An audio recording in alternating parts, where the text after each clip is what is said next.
आज हम पढ़ने वाले हैं क्लास 9th का poem A legend of the Northland.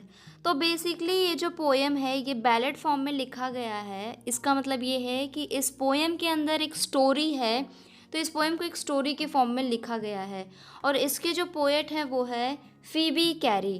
तो वैसे तो अगर आप बुक में देखेंगे तो ये पोएम बहुत ज़्यादा लेंदी दिखेगा, बट एक्चुअली में इसमें एक छोटी सी स्टोरी है जो कि बहुत इजी है।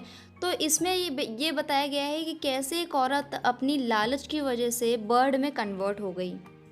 तो चलिए हम पोएम स्टार्ट करते हैं। तो टाइटल को देखते हैं, ए legend of the Northland. Legend का मतलब है कि कोई ओल्ड ट्रेडिशनल स्टोरी, एक पुरानी स्टोरी जो काफ़ी ज़्यादा फेमस है, ऐतिहासिक है।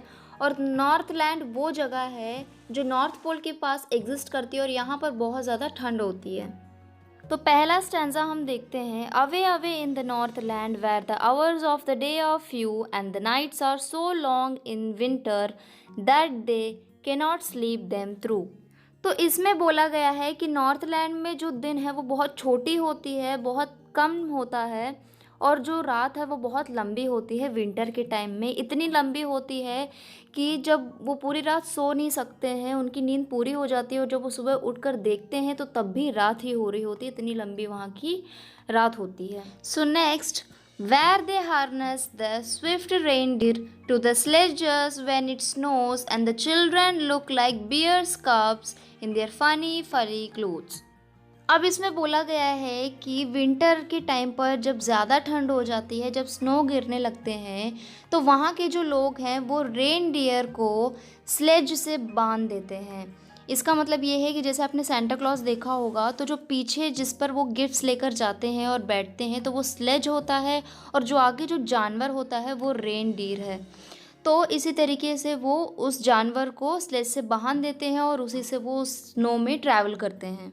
अब बोला गया है कि वहाँ के जो बच्चे हैं छोटे छोटे, जब वो ठंड के टाइम पर जो कपड़े पहनते हैं, जैसे मोटे मोटे कपड़े नहीं होते हैं फर वाले, ठंड में जो हम जैसे स्वेटर्स पहनते हैं, तो जब वो वैसे कपड़े पहनते हैं तो उन्हें देखकर ऐसा लगता है जैसे भालू के बच्चे हो, उनके जैसे वो दिखते हैं।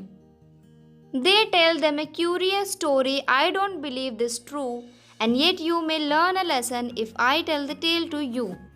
तो नॉर्थलैंड के जो लोग हैं, जो पेरेंट्स ग्रैंड पेरेंट्स हैं, वो वहाँ के बच्चों को एक स्टोरी सुनाते हैं, लेकिन जो पोएट है वो बोलते हैं कि मुझे इस स्टोरी पर बिल्कुल भी यकीन नहीं है, लेकिन फिर भी मैं ये स्टोरी आपको सुनाऊंगा। हो सकता है कि इस स्टोरी से आपको कुछ सीखने को मिले।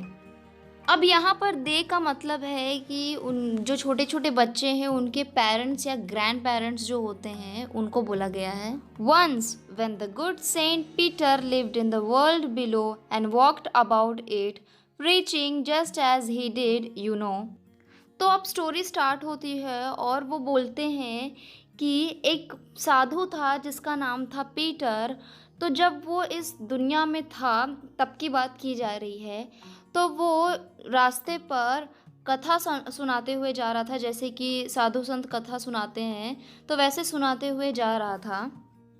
He came to the door of a cottage and traveling round the earth where a little woman was making cakes and baking them on the hearth। तो जब वो साधु इस अर्थ में ट्रैवल कर रहे थे तो एक बार उन्हें एक छोटा सा घर मिला।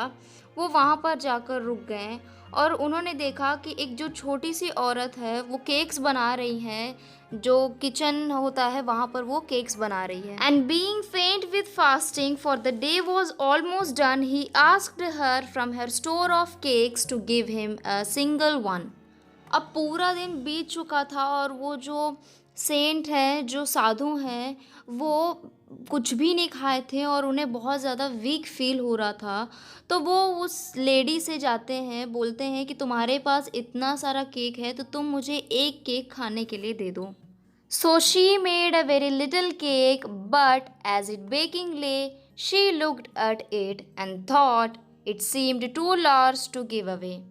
अब वो औरत क्या करती है कि वो एक छोटा सा केक बनाती है और जब वो उसे बेकिंग के लिए रखती है तो देखती है कि वो जो केक है वो बड़ा दिख रहा है और वो सोचती है कि इतना बड़ा केक देने की कोई ज़रूरत नहीं है।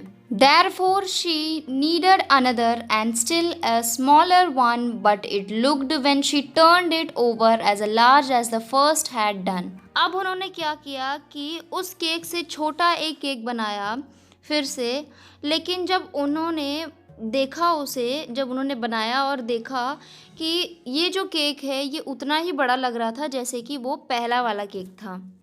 Then she took a tiny scrap of dough and rolled it flat and baked it thin as a wafer, but she couldn't part with that. अब उन्होंने जो पिछली बार जो छोटा सा केक बनाया था तो उन्होंने उस केक में से जो डो है उसको लिया छोटा सा और उसको रोल करना वो स्टार्ट कर दी, और इतना पतला रोल की जैसे कि एक वेफ़र होता है उतना पतला रोल करके वो उसे बेक करने लगी।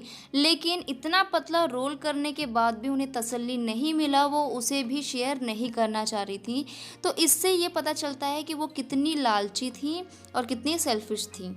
For she said, my cakes that seem too small when I eat of them myself are yet too large to give away, so she put them on the shelf. तो अब वो औरत बोलती है कि जब मैं इस केक को खाने लगती हूँ, जब मैं खुद खाती हूँ तो ये केक मुझे बहुत छोटा लगता है, जब लेकिन किसी को देने की बारी आती है तो ये जो केक है ये मुझे बहुत ज़्यादा बड़ा लगता है।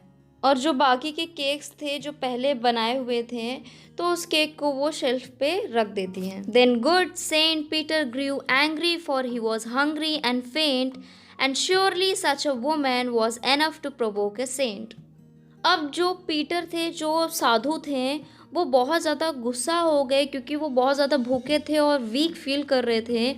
और जो इस तरीके की औरत हैं जो काफ़ी सेल्फिश और बहुत लालची हैं, तो ये काफ़ी थी उस साधु को गुस्सा दिलाने के लिए। And he said, you are far too selfish to dwell in a human form to have both food and shelter and fire to keep you warm.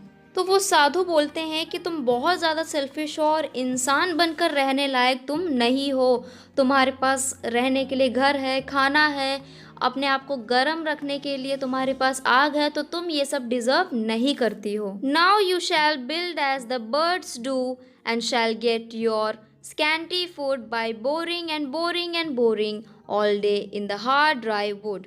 अब वो साधु उस औरत को श्राप देते हैं और बोलते हैं कि जैसे बर्ड्स जो होती हैं वो अपना घर बनाती हैं जगह जगह से छोटी छोटी चीज़ें इकट्ठा करके, वैसे तुम करोगी और तुम्हें बहुत थोड़ा ही खाना मिलेगा जैसे छोटे छोटे चिड़ियों को मिलता है।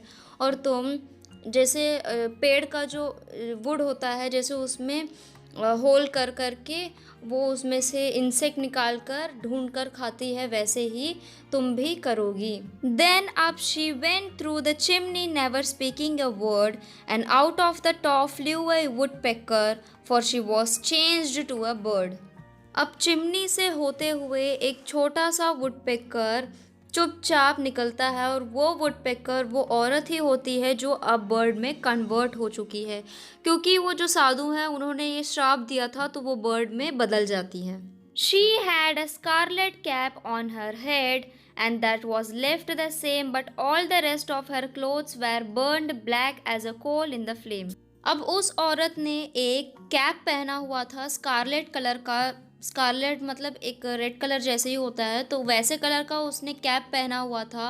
वो कैप उसके सिर पर रह गया और जो उसके बाकी के कपड़े हैं वो सब जल गए थे, वो ब्लैक कलर के हो गए थे जलकर, जैसे कि एक कोल फ्लेम में हो जाता है। And every country school boy has seen her in the would wear she lived in the trees till this very day boring and boring for food. अब उस कंट्री के जो बच्चे हैं जो वहाँ पर रहते हैं उन्होंने उस औरत को होल कर करके, मतलब वहाँ के फॉरेस्ट में जितने भी ट्रीज़ है उसमें होल कर करके खाना इकट्ठा करते हुए उन्होंने देखा है। तो पोएम यहीं पर ख़त्म होता है। होप आपको ये पोएम अच्छे से समझ में आया होगा। मैंने अपनी ओर से कोशिश किया है इस पोएम को अच्छे से समझाने की। तो अगर आपको ये वीडियो पसंद आया हो तो लाइक करना, चैनल को सब्सक्राइब कर देना। अगर आपको कोई प्रॉब्लम हो तो आप कमेंट सेक्शन में भी अपने डाउट्स पूछ सकते हैं।